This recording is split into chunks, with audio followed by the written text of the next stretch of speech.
Selamat pagi semuanya. Kami dari kelas 10 Merdeka 1 akan mempersembahkan proses dokumentasi kegiatan kami selama proyek ini berlangsung. Dokumenter ini terdiri atas bagian sinematografi, wawancara, dan video di balik layar. Setelah ini akan ditampilkan wawancara dari divisi POT. Oke, dengan siapa di sini? Halo, dengan Nadia di sini. Jadi kami dari tim dokumenter akan mewawancarai tim POT. Pertanyaan yang pertama ya. Dari mana sih kalian dapetin botol-botol itu yang nantinya akan dijadikan pot? Jadi kami dapat botol plastik tersebut itu dari ngumpulin. Jadi kalau misalnya ada teman yang beli air mineral kemasan botol plastik, nanti kita minta. Dan selain itu kita juga minta dari kelas-kelas lain. Jadi kita menekan biaya pengeluaran gitu. Terus kalau kalian udah dapetin botol-botol ini nih, kan nantinya bakal dijadiin pot. Gimana sih cara kalian langkah-langkahnya gitu bikin botol ini supaya menjadi pot?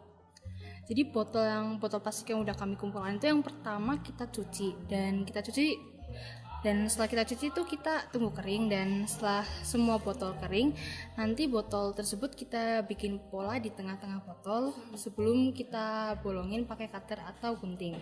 Nah, setelah pola yang udah dibuat di botol itu jadi, kita bolongin pakai cutter atau gunting. Nah, di samping itu, di samping botol atau di sisi botol yang lain itu nanti kita bolongin juga buat yang pertama itu di bawah botol itu buat tempat sirkulasi tanamannya. Jadi biar kalau misalnya kita siram botol itu nanti airnya nggak mengenang di botol dan nggak bikin tanamannya busuk. Nah, lubang yang kedua itu nanti berfungsi buat mengaitkan botolnya ke pagar. Oh gitu. Terus dengar-dengar nih tim pot bakal mengecat ya pot itu supaya menarik. Nah, kalian itu pakai cat apa sih biar pot ini menjadi menarik? Awalnya kami rencananya itu mau ngecat pakai cat akrilik. Cuman kan karena ternyata kalau misalnya kita pakai cat akrilik di botol plastik itu yang pertama tuh gampang ngelotok, dan yang kedua tuh kalau misalnya kena air atau kena hujan itu catnya bakal ngeluntur. Jadinya kita beralih ke cat minyak. Oh, jadi pakai cat minyak ya. Nah, habis itu kalau udah jadi nih, udah dibentuk, terus juga udah dicat, kalian agak niatan masang pot ini tuh di area sekolah gimana sih lebih tepatnya? Jadi kami niatan mau masang botol ini di pagar parkiran belakang sekolah. Jadi kan di belakang sekolah kan ada parkiran dan di parkirannya ada pagar. Nah, kita nanti bakal masang botolnya di situ. Gitu. Nah, kalau udah belum terpasang ya, berarti baru lokasinya udah di pagar belakang sekolah parkiran. Nah, kalau kalian nggak tahu tempatnya, kalian kan pasti bakal ada langkah-langkah untuk memasang pot ini. Gimana sih langkah-langkahnya kalian memasang pot ini di pagar parkiran belakang sekolah ini? Jadi botol pot yang udah jadi itu nanti kita pasang menggunakan kabel tis. Jadi nanti kita masukin ke bolongan yang udah ada di botolnya dan kita kaitkan antara pagar dan botol tersebut menggunakan kabel tis. Begitu ya. Oke, mungkin cukup segini aja. Terima kasih atas jawaban yang telah diberikan. Terima kasih juga. Bagian pertama diawali dengan dokumentasi pembuatan pot. Setelah ini akan ditampilkan dokumenter dari divisi pembuatan pot. Kalau boleh tahu dengan siapa ya di sini? Halo, Caca di sini. Oh ya, Caca nih BTW dari divisi apa sih? Aku sendiri dari pupuk dan pestisida. Oh, udah masih tidak. Cara bikin pupuk tuh kalian gimana cara bikinnya? Kalau untuk bahan-bahannya sih untuk molase, dedak ayam, tanah, kotoran kambing dan juga air. Jadi kita tuh untuk versi pertamanya itu kita buatnya masukin semuanya sesuka hati dengan cara tanah harus lebih banyak dibandingkan semua. Jadinya tuh punya kita tuh awalnya tuh bakal pupuknya tuh cair, jadi basah gitu. Tapi pupuknya masih bisa dipakai. Dan versi kedua setelah kita belajar dari pengalaman dan menambah referensi, kita memasukkannya itu 1:1. Jadi kalau airnya 1 kilogram, semua bahannya juga 1 kilogram. Jadi hasilnya itu lebih baik dan kering seperti tanah gitu. Oh, kalau pupuknya udah jadi nih, gimana sih cara nyampurin pupuk ke tanahnya? Pertama-tama kan ada tim tanah dan tim tumbuhan. Tim tanah dan tumbuhan ini pertama-tama mereka masukin tanah dulu, terus tumbuhannya, dan yang terakhir adalah pupuk. Setelah pupuk masuk, pupuk itu sedikit aja. Setelah itu dicampurkan dengan air, disiram dengan air, dan habis itu ditaruh di bawah sinar matahari seperti itu. Oh gitu ya, Cak. Kenapa sih kalian lebih milih pupuk alami padahal kan banyak gitu pupuk-pupuk lainnya yang lebih murah, lebih gampang dibikin? Sebenarnya buat pupuk alami kemarin kita tuh budgetnya tuh nggak sampai 50.000, jadi ke 50.000 kurang. Jadi kami lebih milih untuk membuat pupuk sendiri dan itu lebih mudah, dan kami sekaligus mempelajari bagaimana cara membuat pupuk sehingga nanti suatu saat jika ingin menanam di rumah kami lebih pandai untuk membuat pupuk tersebut begitu. Kalian kan nggak cuma bikin pupuk aja kan? Kalian juga bikin pestisida juga. Ya, Terus gimana sih cara bikin pestisida ke tanaman tersebut?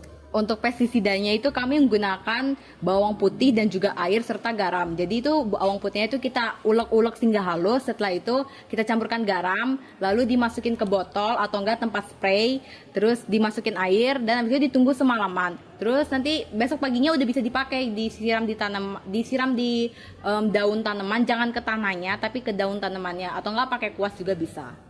Oh gitu ya, Cak. Iya. Gimana sih cara tanaman itu biar hidup tuh gimana? Jadi kita tuh bersama tim lainnya itu merawat tanamannya. Jadi setiap pagi atau enggak sore kita siram pakai air. Lalu kita juga untuk boosternya kita pakai micin. Jadi kita taburin di tanahnya dikit doang. Lalu pestisida kadang-kadang seperti itu. Oh gitu ya, Cak. Kan dibikin pupuk sama pestisida itu udah fermentasinya kan? Fermentasinya itu berapa lama sih, Cak? Kalau untuk pupuk kemarin tuh harusnya kan 2 minggu. Semakin lama semakin bagus biar busuk. Jadi 2 minggu kemarin untuk yang pertama dan itu berhasil. Tapi yang kedua pada minggu pertama kita diamkan itu berhasil dan kita gunakan. Tapi pada minggu kedua pupuknya malah ada belatungnya. Jadi yang kedua itu salah, gagal. Oh gitu ya, Cak. Gitu aja dari tim pupuk? Iya, dari tim pupuk dan pestisida sekian dan terima kasih. Kasih teman-teman. Dadah. Ya. Bagian kedua, di pertengahan video dokumenter ini akan ditampilkan 2 dokumentasi singkat, yaitu dimulai dari wawancara proses penanaman tanaman. Oke, dengan seru nih di sini dari tim dokumenter akan mewawancarai tim tanaman. Siapa di sini? Dengan Sheila di sini, dengan Hana di sini. Oke, pertanyaan yang pertama, tanaman apa saja sih yang akan kalian tanam nantinya? Pertama ada midleaf, ada rumput, ada rumput kucai Jepang, ada dracaena, ada anggrek musim semi. Kenapa sih kalian menanam tanaman tersebut? Karena tanaman tersebut sesuai dengan kriteria yang telah ditentukan. Nah, di tanaman ini pasti membutuhkan tanah kan? Nah, dari mana sih kalian mendapatkan tanah tersebut untuk menanam? Dari salah satu anggota kita yang beli. Nah, jenis tanaman apa sih yang kalian pakai dan kenapa kalian memilih jenis tanah itu? Tanah humus karena tanah agar tanamannya tumbuh subur. Oke, begitu. Dan gimana sih cara kalian supaya tanaman tersebut dapat bertahan lama?